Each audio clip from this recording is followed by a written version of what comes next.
안녕하세요, 오동석입니다.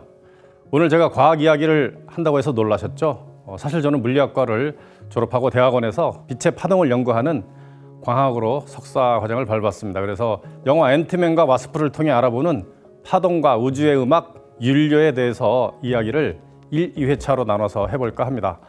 영화 앤트맨과 와스프는 몸을 줄여서 극미 세계인 양자 영역으로 들어가 활약한다는 이야기입니다. 그런데 영화와 같이 모든 것이 이 뒤죽박죽인 양자 세계가 존재할까요? 그리고 몸을 무에 가깝게 축소해서 그 속으로 들어는 갈 수 있을까요?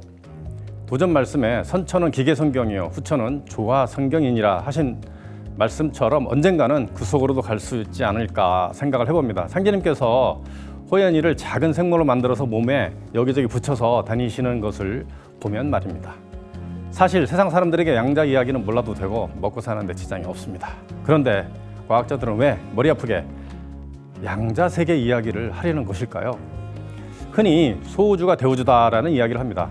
물질이 최소 단위인 양자 영역의 소립자를 연구하는 소립자 물리학은 우주론과 같습니다. 그래서 소립자 물리학을 통해서 우주의 근원을 밝히려는 것이죠. 일단 비용이 훨씬 싸게 먹히기 때문입니다. 무엇보다도 우리의 몸을 아는 것과 직접 연관이 있기 때문입니다. 앤트맨과 와스프 영화의 주요 모티브는 사람의 인체를 구성하는 원자 사이의 거리를 줄여서 사람을 축소한다는 그런 내용입니다. 그런데 원자는 무엇이고 또 거리를 축소한다는 것은 또 무엇일까요? 우리 몸을 포함해서 우주를 구성하는 물질은 원자로 이루어져 있습니다. 원자는요, 이 원자 핵과 그 주변을 도는 전자로 이루어져 있습니다.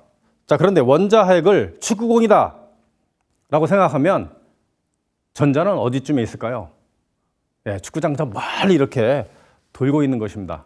그러니까 원자 핵과 전자 사이는 텅 빈 공간인 것이죠. 자, 그렇다면 사람은 몇 개의 원자로 되어 있을까요? 저는 몇 개의 원자로 되어 있을까요? 약 100조 개 곱하기 100조 개의 원자로 이루어져 있습니다. 사람의 세포가 한 60개 조에서 100조 개라고 하니 한 개의 세포에 대략 100조 개의 원자가 있는 셈입니다. 그런데 우리 인체를 구성하는 그 무수히 많은 원자들의 원자 핵만 압축해 놓는다면 우리 육체는요, 사실 미세한 미세먼지 알갱이보다도 훨씬 작은 크기도 안 된다고 하죠. 즉 우리의 몸은 99.99999%가 텅 빈 공간이라는 것입니다. 마찬가지로 우주 역시 원자들의 원자 핵을 압축을 하면 우주는 진공이나 거의 다름없습니다. 자, 그렇기 때문에 원자 사이의 거리를 좀 줄이면 인체를 축소할 수 있다는 설정을 해서 앤트맨 영화를 만든 것입니다.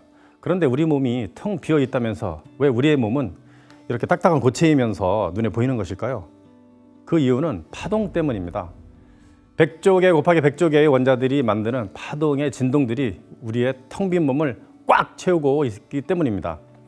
따라서 우리 인체를 파동체라고도 할 수 있습니다. 이걸 전제로 해서 인체의 파동을 만드는 근원이 무엇인지, 또 파동은 윤료인지, 또 수행과는 어떤 관계가 있는지에 대해서 풀어보도록 하겠습니다. 소립자는 더 이상 분해가 되지 않는 우주의 최소 단위를 이야기합니다. 그렇다면 소립자에는 어떤 것이 있을까요? 우리 인체를 포함한 우주의 물질을 구성하는 원자는 원자 핵과 그 주변을 도는 전자로 이루어졌다고 이야기합니다. 그런데 원자 핵은 중성자와 양성자가 복수로 구성되어 있으며 더욱이 양성자와 중성자는 더욱 작은 쿼크라고 불리는 소립자가 모여서 이루어져 있습니다. 그런 쿼크가 총 6개가 있습니다. 여기서 가장 중요한 것은 이 모든 소립자는 끈으로 되어 있다라고 하는 것입니다. 영화 앤트맨에서 양자 영역으로 들어갔을 때 진동하는 끈들이 기둥처럼 매달린 모습들이 이제 보입니다. 그리고 차원이 뒤죽박죽인 모습으로 이제 그려지죠.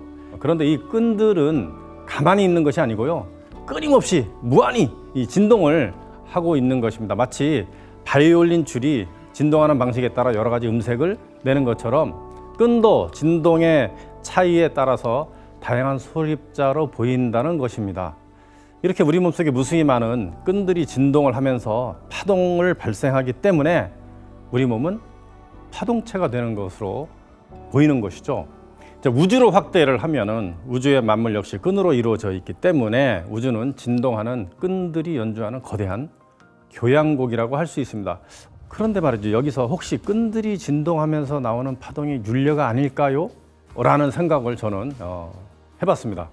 끊임없이 생명의 에너지를 발생하는 동력으로서의 윤려 말입니다. 상제님께서 김송환 성도에게 전하신 글귀 가운데 석상 오동지 발향 음중 윤려 유여화라 하셨습니다. 돌 위에 검은 고는 울릴 줄 아니 소리 속의 윤려에는 화기가 넉넉하구나. 이 말씀은 만물이 내는 소리에는 우주의 영혼이 부르는 생명의 노래, 곧 윤려의 화음이 있다는 것입니다.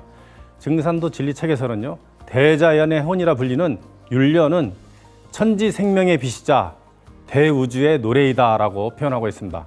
우리나라 전통적인 12음계에도 육률과 육려로 나누고 있습니다. 여기서 흥미로운 사실은 만물을 만드는 소립자 또 12개 있습니다. 자, 양의 기운을 가진 원자핵을 이루는 쿼크는 6종이고요. 음의 기운을 가진 전자와 전자물인 렙톤도 6종입니다. 그래서 육률과 육려에 숫자 6이 있고요. 쿼크가 6종, 렙톤도 6종이 있으니 양의 값을 갖는 6종의 쿼크는 육률의 음을 발생시키고 음의 값을 갖는 6종의 렙톤은 육열을 발생시키는 것으로 생각해 볼 수 있지 않을까 생각을 합니다. 중두사님께서 앤트맨이 양자역력으로 들어간 것은 우주의 일기세계이다. 하나의 조화 기운이 세계로 들어간 것으로 대일기극이라 하셨습니다. 이 양기를 우주의 조화 기운과 창조 원리가 일체로 존재하는 우주 조화의 힘과 에너지이다 라고 하셨는데, 개인적으로 일기세계는 바로 윤려, 파동이 만들어지는 소립자의 세계라는 설명으로 해봤습니다. 신나게 이야기하다 보니까 벌써 시간이 다 지나버렸습니다. 정말 할 말이 많은데 아쉽습니다. 다음 시간에 찐 핵심입니다. 다음 시간엔 이 우주의 윤려 파동을 이용해서 우리 몸을 치유하는 주문 수행에 대해 알아보도록 하겠습니다. 감사합니다.